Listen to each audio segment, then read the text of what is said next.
Big breaking news here at CBS Sports HQ. We have been waiting forever, and now our NFL insider Jonathan Jones confirming it. Aaron Rodgers will be a member of the Pittsburgh Steelers. According to JJ, he plans to sign a one-year deal with the Steelers ahead of next week's veteran mandatory minicamp. The wait is over. Future Hall of Famer, according to JJ, will now officially continue his career in Pittsburgh. There's so much to dive into here, so let's bring on two of the best. We're going to have a lot of experts to break this down here. Pete Prisco, Bryant McFadden. Pete, I mean, we have been waiting for I don't even know how long for this to get done. I guess your reaction now that JJ says you're praying to the football gods, it is official.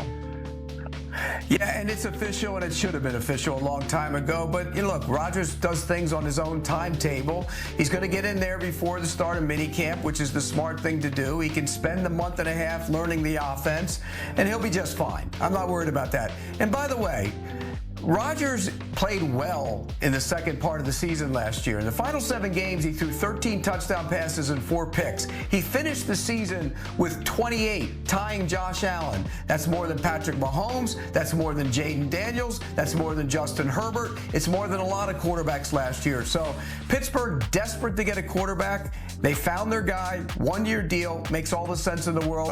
I think the most annoying part was the waiting game.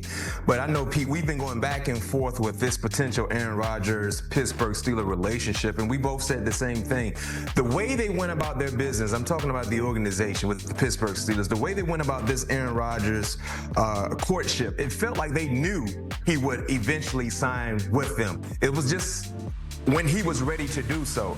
And I'm okay, because to your point, minicamp is right around the corner. He's already stated he will participate in minicamp. He will have every opportunity to be as acclimated with this new offense as possible as they get ready for training camp. And he's a better quarterback option than the current quarterbacks they currently have on the roster as we see it today. So this makes all the sense in the world for either side, especially if you're Aaron Rodgers and you want to play one more year. This is a team that wanted you the most. They will give you a starting opportunity, and they still potentially could add another veteran receiver to the offense to improve the wide receiving unit as we see it right now, which Aaron Rodgers probably would love also.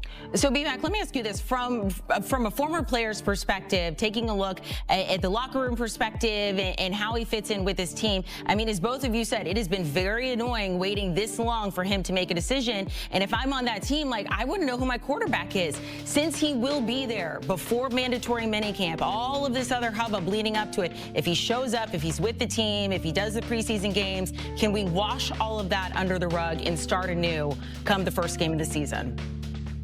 Amanda, I think that is washed under the rug right now. Okay. Because if I was a veteran player playing on the defensive side, hearing about this Aaron Rodgers, Pittsburgh Steelers relationship and not seeing anything come to fruition, no question you will feel some type of way. But hearing the news now is like, oh, let's go. Now you're excited.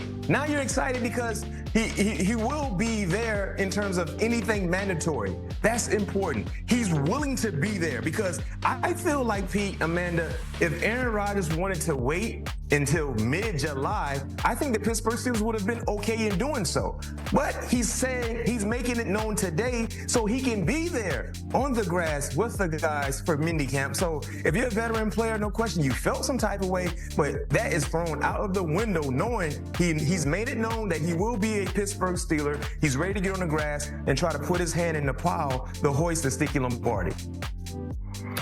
Well, I mean, they spent the entire offseason watching Hamburger Helper play quarterback, and now they're getting filet mignon. So, of course, they're happy about it. I mean, if you saw Mason Rudolph and Will Howard were going to be your quarterbacks, and you know that they weren't going to win games. They just were not going to win football games. Mike Tomlin's streak of not having a losing season was over if they play with those guys. They all knew it. The players knew it. They were waiting on Rodgers. Rodgers comes in there. All of a sudden now they're rejuvenated. And once you walk into the building, you're part of the team, and he comes in with skins on the wall. If he was just a guy that didn't have a Super Bowl, didn't have MVPs, not the same thing. But he comes in and commands the room right away. They need not worry about that at all. They finally have a quarterback. Pete, I've been searching, and unfortunately, I have not been able to Google fast enough your off-season grades for the Steelers. Do you remember what they gave them or what you would give them?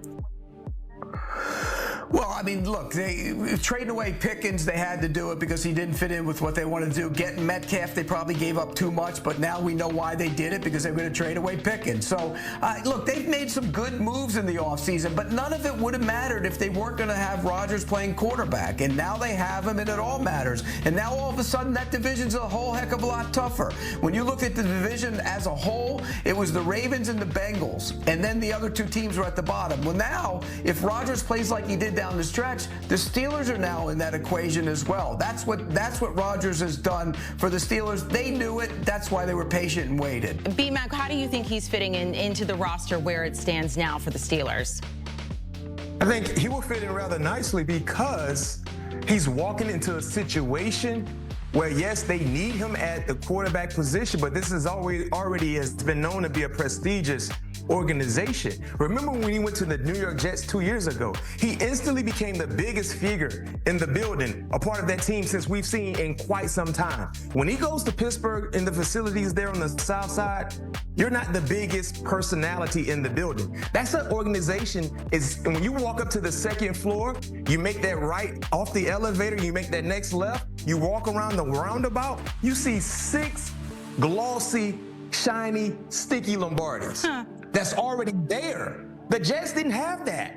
They've been clawing and reaching and wanting for some type of relevant success. The Pittsburgh Steelers, granted, postseason-wise over the last few years, Pete, they've been below average, but they still have history and tradition when you talk about winning trophies. So Aaron Rodgers understands that, not to mention there's been a mutual football love between Aaron Rodgers and Mike Tomlin. And with that football love, there's a mutual respect for both sides as well. I think that will actually help Aaron Rodgers fit in rather nicely, understanding and knowing this is an organization that has an abundance of tradition, history, and he respects and he loves Mike Tomlin. All right, so both of you guys so far, thumbs up on all of this, but it has to turn into success. When he went to the Jets, it was, this is going to be, they're going to get to the Super Bowl, they're going to get to the postseason, they're going to do well. That obviously did not happen. There's a reason that Aaron Rodgers is now with the Steelers. When you look at these two rosters, Pete, can he find success with this Steelers team that he didn't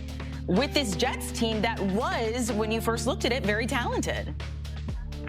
Well, they can be a playoff team. I don't think they can be a Super Bowl team with him right now. I just don't like the Steelers the way they're constructed. Remember, this is a team, when you look at them on the surface, what have they done well over the course of their history? They've run the ball, they've played good defense, they've rushed the passer. Well, they didn't do a lot of that last year, any of it, in fact, and that was a problem. So unless they take major strides forward running the ball, take major strides forward getting the quarterback on the ground, I think there's going to be some problems. But they will be better. They'll have a winning record. They'll probably win 9 games and maybe sneak into the playoffs. But as far as a Super Bowl contender, absolutely not. Yeah, I'm right there with you. I have to be real with this segment. I don't legit see the Pittsburgh Steelers as a Super Bowl contender, but being competitive and finding a way to get into the playoffs, that's what you want. And I'll caveat, and I'll go back to what you said, Pete, in terms of the comparison of the New York Jets roster, offensive roster in 2024 compared to what we see the Pittsburgh Steelers roster being right now. I would say the Pittsburgh Steelers potentially could have a better offensive line unit. We must remember,